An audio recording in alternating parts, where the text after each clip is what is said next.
Good morning everyone, welcome to my career coach channel. आज हम computer system and organisation के बारे में पढ़ेंगे और ये एपिसोड 1 है।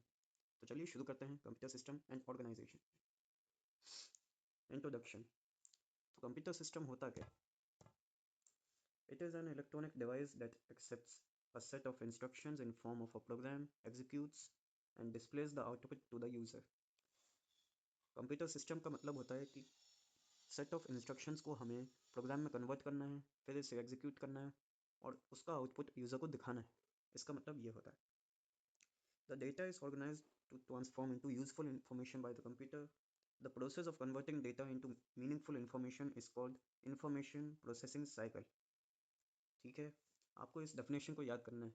It accepts a set of instructions in form of program, execute and display the output. Basic components of a computer system. IPO cycle. Input processing cycle. It accepts a certain input, process the input and produces the desired output. जैसे कि हमने definition में ही पढ़ा कि computer क्या करता है, user से इनपुट लेता है, उस डेटा को ट्रांसफॉर्म करता है, प्रोसेस करता है और उसे इन्फॉर्मेशन में कन्वर्ट करके हमें देता है और उसकी एक स्टोरेज बनाता है अपने ही डिवाइस में, जिसमें से वो काम करता है और हमें इन्फॉर्मेशन देता है। इनपुट यूनिट का मतलब होता है इनपुट लेना, CPU यानी प्रोसेस डेटा, आउटपुट यानी प्रोड्यूस आउटपुट। ठीक है,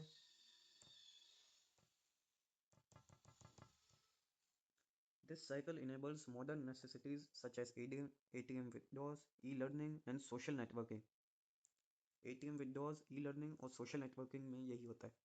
जैसे कि हम ATM यूज़ करते हैं तो हम उसमें कार्ड इंसर्ट करते हैं, फिर उसमें कुछ इन्फॉर्मेशन हम प्रोसेस कराते हैं और उसके बाद हमें पैसे मिलते हैं। तो इसका बेस्ट एग्जांपल ATM मशीन। अब आते हैं कंप्यूटर सिस्टम पे। कंप्यूटर सिस्टम क्या होता है?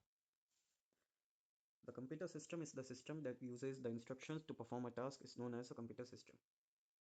The instructions to perform a task मतलब कि जो भी काम हम इंस्ट्रक्शंस जो भी कंप्यूटर को देते हैं, जैसे कि मुझे माइक्रोसॉफ्ट वर्ड खोलना है, उसमें कुछ लिखना है, तो वो एक सेट ऑफ इंस्ट्रक्शंस हुआ जिसका हम काम कर रहे हैं, तो वो कंप्यूटर सिस्टम होता है। अब ये दो तरह का होता है, हार्डवेयर और software. The physical part of a computer system that can be touched and use to give input is known as a hardware. जिस चीज़ को हम टच कर सकते हैं और उसमें से हम इनपुट दे सकते हैं, उस चीज़ को हम हार्डवेयर कहते हैं। अब सॉफ्टवेयर क्या होता है?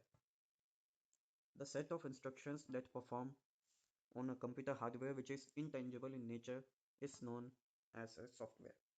जो भी set of instructions हम कंप्यूटर के हार्डवेयर में देते हैं जो कि intangible मतलब कि हम छू नहीं सकते हैं, उन चीज़ों को हम सॉफ्टवेयर बोलते हैं, जैसे MS वर्ड, विंडोज़ एक्सेट्रा। अब इनके डिफरेंस देख लेते हैं। नेचर क्या है? Physical components that can be seen और टच, ये चीज़ें हार्डवेयर में आती हैं। सॉफ्टवेयर में programs, instructions that can not be touched is known as a software, ये नेचर। फंक्शन क्या है? It performs operation and processes the data, hardware में आते हैं। और सॉफ्टवेयर में it controls hardware and tells it what to do, मतलब कि ये इंस्ट्रक्शंस देता है हार्डवेयर को कि इसे करना क्या है।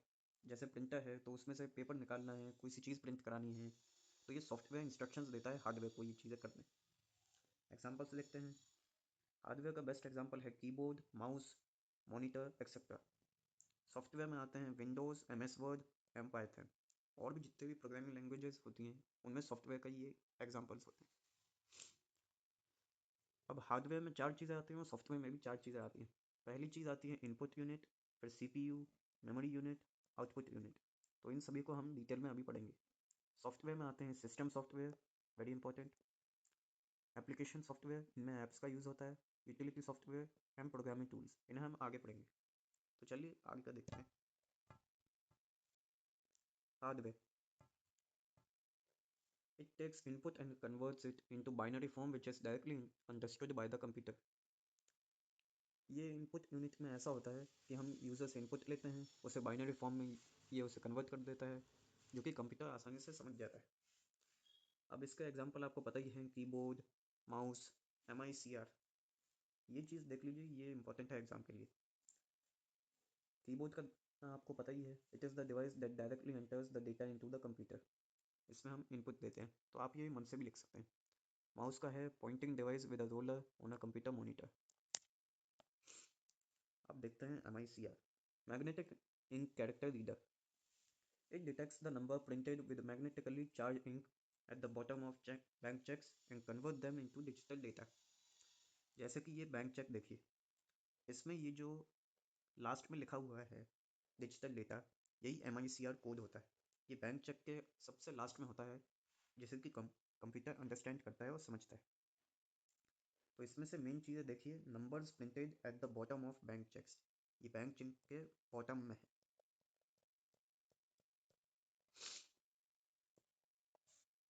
और ये डिजिटल डेटा को कन्वर्ट कर देता है जो भी उसमें लिखा हुआ है, जो कि कंप्यूटर आसानी से समझ सके। अब आते हैं CPU यानी कि इसके दूसरे पार्ट पे। CPU क्या होता है?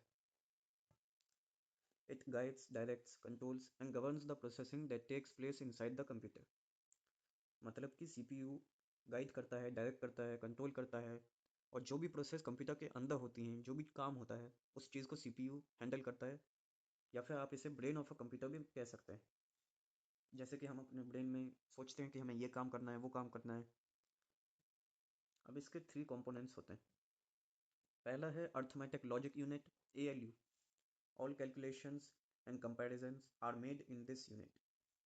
जो भी अर्थमेटिक कैलकुलेशंस हैं, जैसे प्लस माइनस मल्टीप्लाई डिवाइड, तो वो इसके अंदर होती। और लॉजिकल ऑपरेटर्स जैसे एंड, और, नॉट, ये आप आगे चल के पढ़ेंगे, वो भी इसी के अंदर आती। कंट्रोल सिग्नल्स इसमें पहले भेजते हैं, फिर वो फ्लैग्स बनते हैं, फिर उसका रिजल्ट रजिस्टर में आता है, ये चीज़ें। अब आती है कंट्रोल यूनिट, ये इसका दूसरा पार्ट है। It controls the flow of data from the input devices to memory and from memory to output devices.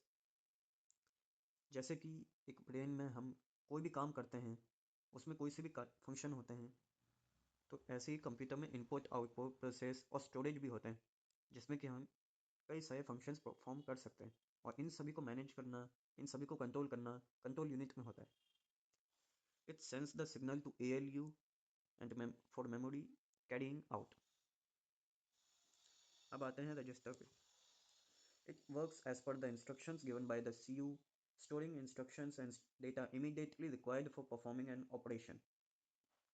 यानी कि कोई भी इंस्ट्रक्शन CU जब भी रजिस्टर को देता है, तो ये उसे स्टोर करता है, और डेटा को अलग से जब भी यूज़ होता है, तो ये उस टाइम दे देता है कंट्रोल यूनिट को, जब भी ये मांगता है। CPU places the highest priority data inside registers for fast execution। ये अलग साइजेस में होता है, ये 16 बिट में हो सकता है, 32 बिट्स में होता है, 64 बिट्स होता है, और भी ज़्यादा हो सकता है। तो किसी भी डेटा को स्टोर करना, रखना, वो सारी चीज़ें रजिस्टर में आती है। ठीक है। अब आती है मेमोरी यूनिट। अब इस सेक्शन को हम अगले एपिसोड में देखते हैं। Thank you.